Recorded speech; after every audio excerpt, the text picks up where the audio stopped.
mon retour du supermarché, j'ai flanqué une raclée à mon fils.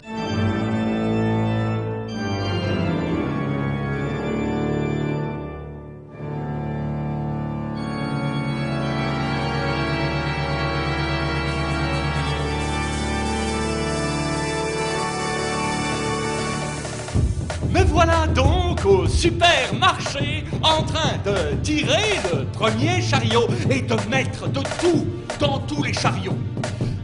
Je me suis dit que j'allais diviser les chariots. Alimentation, produits de nettoyage et... Bref, ça a fini par me gonfler et j'ai fait le plein sans me prendre la tête. J'ai tout mélangé. Comme ça, quand je ramène les courses à la maison, la surprise est plus grande. Ils ouvrent les sacs. Oh, et tout est en vrac. Oh, et ils sont sciés.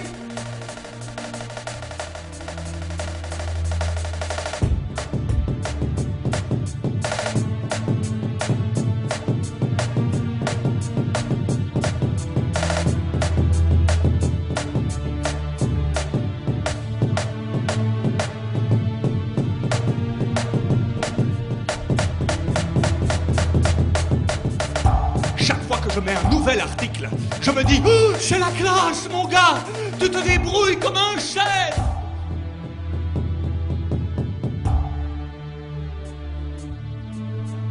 Le comédien qui joue ce rôle est absolument formidable. Il est toujours à la limite entre la cruauté et le rire. Il y a un côté absurde chez lui. Il se moque lui-même de ses propres paradoxes, de ses propres questionnements. Dès qu'il devient un peu trop philosophique, il se fout de sa gueule. Et ce comédien, c'est Frédéric Guesquière, qui est vraiment formidable et qui tient de bout en bout ce spectacle.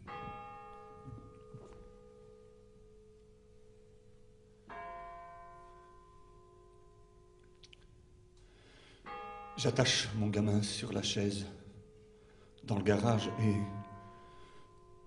suivant la procédure communément appliquée aux oies,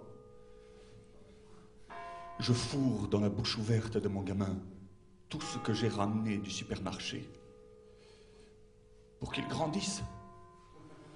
Parce que chez nous, on ne jette rien, ni la nourriture, ni le pull. Et... suivant la procédure communément appliquée aux oies, à l'aide d'un bâton, je pousse tout ce que j'ai acheté par erreur au supermarché dans la gueule ouverte de mon gamin.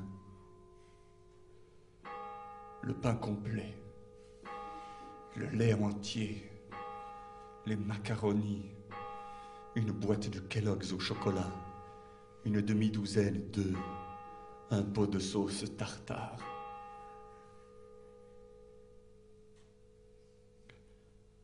Le gosse a pris de l'épaisseur, le pull lui va comme un gant. Il est content, le con. Alors c'est l'histoire toute simple au fond d'un père de famille qui part donc au supermarché, il va faire des courses pour le week-end, il se rend compte en rentrant chez lui qu'il a rempli son caddie de tas de choses inutiles, il pète un peu les plombs, il va commencer à en vouloir à son fils. Voilà, il délire, il sombre dans une espèce de folie. Il va frapper son fils, sa fille, sa femme, et c'est quand même malgré tout, parce que c'est ce qui est intéressant, il garde une petite lucidité, c'est-à-dire qu'il essaie de trouver un sens quand même à tout cela. On part faire un tour quelque part, ils disent. Mais c'est faux. On part toujours du même endroit pour se rendre aux mêmes endroits.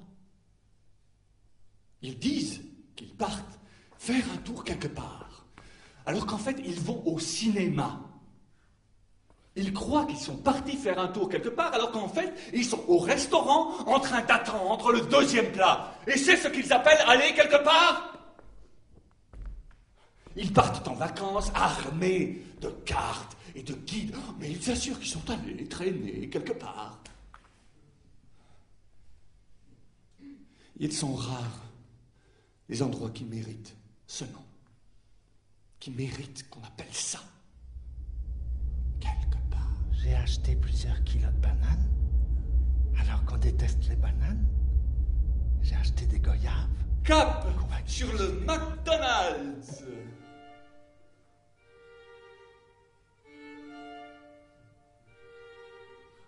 Vincent Cahet, donc le musicien derrière vous, a lui, je dirais, un effet hypnotique, c'est-à-dire que votre personnage, il est tout le temps dans l'énergie, tout le temps dans presque une hystérie.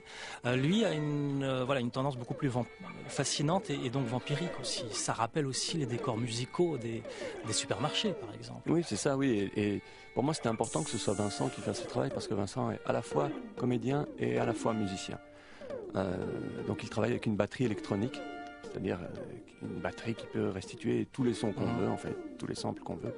Et effectivement, on se raconte, nous, parfois, qu'il est un peu comme derrière une vitre, comme s'il était dans l'immeuble en face, et il voit cette personne complètement délirée.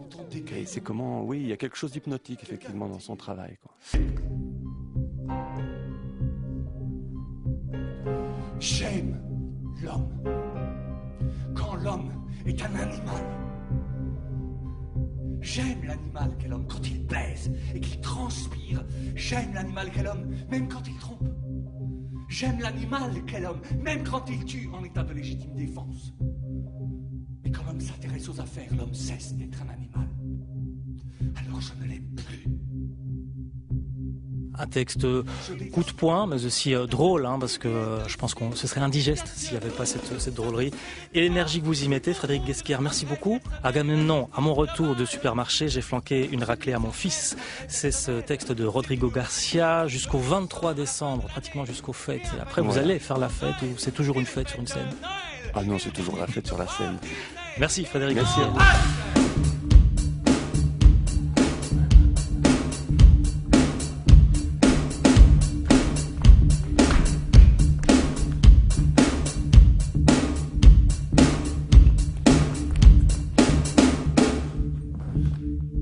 Les gens qui ne s'offrent jamais aux autres se surestiment.